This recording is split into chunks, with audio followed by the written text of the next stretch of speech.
I am Mecha Rant 42, your favorite YouTube harpy, and here is my quick review of Episode 4 of Star Trek Discovery Season 2. I can't remember the crap the episode title is, but it'll be in the description. You'll see it. It's something Charon, the ship for... an Obol for Charon or something. It had nothing to do with the episode. It's another pretentious title that makes them feel smarter than they actually are. Oh, so where do we start with this episode? Well, after the huge news bombshell, nuke, whatever, from Midnight's Edge over this whole licensing issue, at least I can watch this, rest assured that this isn't in the actual TV canon universe. It doesn't take place in the same universe as TOS or any of that. And go check out Midnight's Edge's video if you haven't seen it already, which we all knew anyway. It doesn't match up to canon. It doesn't line up right. The uniforms aren't right. The visuals aren't right. The acting isn't right. The technology isn't right. The attitude isn't right. And the science isn't right. Let's get into this goddamn episode. So, you can tell I didn't really like this one. I don't like any of them because they're all JJ Trek, which is why they've been so bad, because JJ Trek is action-adventure bullshit and not Star Trek. It's not the intellectual stuff. And don't show me that picture of Kirk fighting the Gorn. Don't be a smartass. You know that this is true. You know that Star Trek is a little more cerebral in general than Discovery has been. So for starters, this episode, we see them talking, like we get the reveal of number 0.75 is what we're gonna call her. Here's a little image of her right there. She's serviceable. She's fine. Rebecca Romijn is fine in this role. I wish she were given something to do and on screen for more than 30 seconds. So she really only says, she's only there to basically give some exposition and some dialogue about, okay, well, we found some more information about Spock. I've been doing some digging. He escaped on a shuttle, blah, blah, blah. Here he goes. And we know it's not our Spock. We know that this isn't Spock. So who cares, right? She's only there really to eat a cheeseburger and to be insulted about eating too much food by Captain Pike, to make him look like a jerk, to make him look like a jerk, right?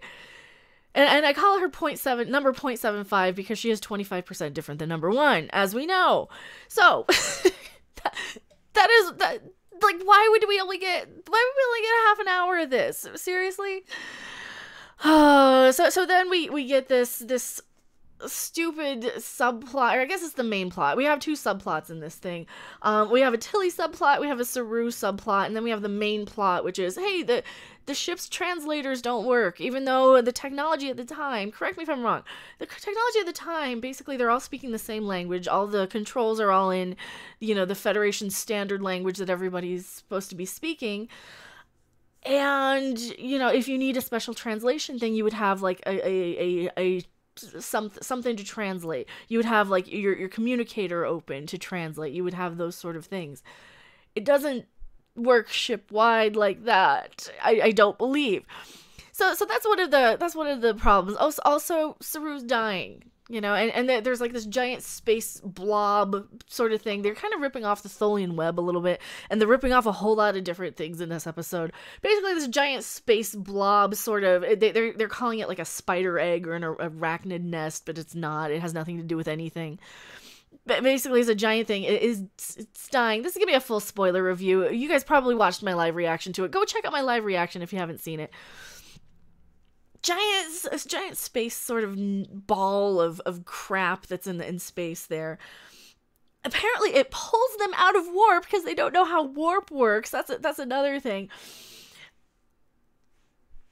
Warp isn't hyperspace. Okay, warp is not hyperspace. Warp is you basically you're warping space in this tiny little field around your ship so you can travel super fast. It's not subspace, it's not hyperspace. You don't get pulled out of warp. You don't get grabbed out of warp. They say there's literally a line where Kayla, the girl with the thing on her left eye, because they're actually, that's one thing they're listening to. They actually are giving some of these people some lines and dialogue, and you can see a lot of reshoots in this episode because there's a whole bunch of shit that just doesn't add up to the feel of Trek. But basically she says there's a line where she's like, yes, we dropped out, or we were grabbed from warp. let me see if I can pull that up super quick here. I don't think so. Okay, so they fall out of warp here, blah, blah, blah. No, shut up, Becky Spock. I don't care what you have to say. This indicates a multi-phasic stasis field. Detmer status. Something has grabbed us out of warp, sir. Speed dropping to sub-1. Something grabbed us out of warp. So yeah, something grabbed us out of warp here. You could see, at least they gave her a line. You know, that's one of the things. We need to know who our bridge crew is. We need to know who these people are. And at least they're giving us that. But, you know, it doesn't really matter because it's still JJ Trek. It doesn't matter. It's all under the Bad Robot license. So something grabs them out of warp because they don't know how warp works in the writing room. Despite having canon and Trek experts and having gone to canon camp to understand what Trek is, they still don't know how warp works. Which is clear. They don't care. So it pulls us out of warp, messes with the translators. Also, Saru's dying, apparently. That's the other stupid thing. So Saru has this big, long, dramatic, dragged out death, like, sort of, yeah, I love you, Mikey Spock. You're the bestest friend I've ever had. Oh, but spoiler, he doesn't really die at the end. We'll get to that. We'll get to that. There's also this subplot in this episode, which is so ridiculous, where Tilly and that blob thing. Oh, also thank you for being a brand new subscriber. Tilly and this blob thing. I have the audio on so I can grab some like weird audio moments in this. Tilly and this blob thing. Okay, it's basically while the power's out, while the translators while everything is on the ship is broken, basically. The blob thing gets out again that they removed from Tilly and attaches itself to her and it basically makes her high. It releases a psilocybin toxin. You know, because mushrooms. Because they're literally on shrooms writing this episode, probably. It's so ridiculous. So we have like a nice little weird moment of Tilly kind of, I'm so sleepy, I'm so tired, blah, blah, blah. Oh, also, we got Jet Reno coming back in. There's even a scene where they light all of the gas on fire. They're basically lighting farts in this episode. I'm not kidding. They rig this here, let me see if I can find a scene here. Frame of the ship. The question is, how Can do we conduct the search from there? Can we light the to farts? there? No, Oh yeah, so Tig Notaro, Jet Reno, right? Tig Notaro, she ends up fixing something with duct tape. Or no, with bubble gum. She fixes something with bubble gum and it blows up later on. But I can't remember which happened first. Did they light the farts first? They lit all this gas in the chamber to act as a lightning rod. So basically they're lighting the mushroom farts on fire in this episode. So stupid. So stupid. She fixes a conduit with bubble gum. I'm not even joking.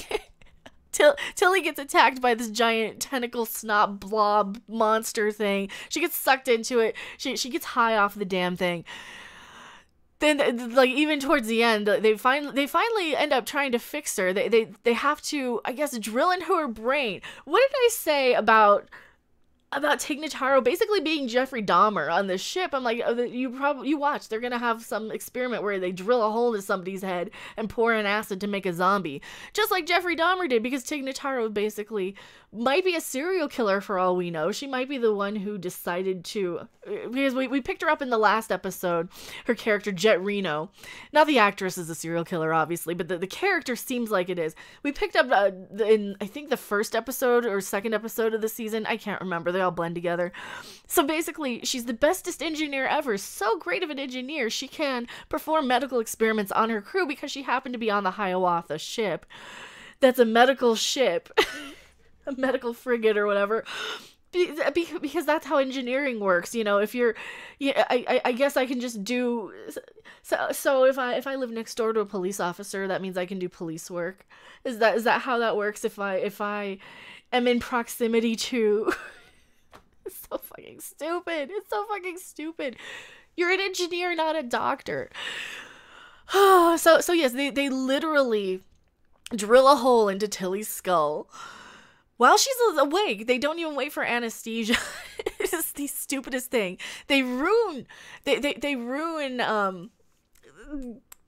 David Bowie song Space Oddity, because they're singing it, because Stamets is like, what's your favorite song? They have a little moment where they're singing while he has to drill a hole into her skull while she's still awake, because they don't have like a med kit that they can just counteract the effects. Oh wait, yes they do, because they get high off of the spores, and there's a huge LSD trip sequence. I'm not even making this up. You guys think I'm making this up. I'm not making this up. Also, Saru is like naked on his deathbed, and Mikey Spock basically has to do what she did in Walking Dead, and that's why I finally recognize her. We'll come back to that though. Let's talk about this acid trip. I'm not even kidding. Psilocybin. They dosed us. They're high. I did not even make this up. You can. They even do the weird pupil thing, because they did it on the Melissa Carthy movie where she ripped off Back to School last year. You can't make up this level of stupid. It is just so ridiculous. I can't even be angry at this anymore. It is that stupid of a thing. Where in Star Trek do they? They do their little Naked Now and stuff sort of episodes where they have the effects of drunk. So yeah, they realize that they have a med kit and they can actually counter the effects anyway, so they probably didn't need to drill into her skull at all. Oh, and then there's the other plot. There's the B plot where Saru is dying, his ganglia are sticking out, and he needs Mikey Spock because she's the bestest person ever to go and cut off his ganglia. Oh, but they just magically fall off of him, and there's this all crying scene, and this is where I've seen her before. I finally realized this is where I saw her before.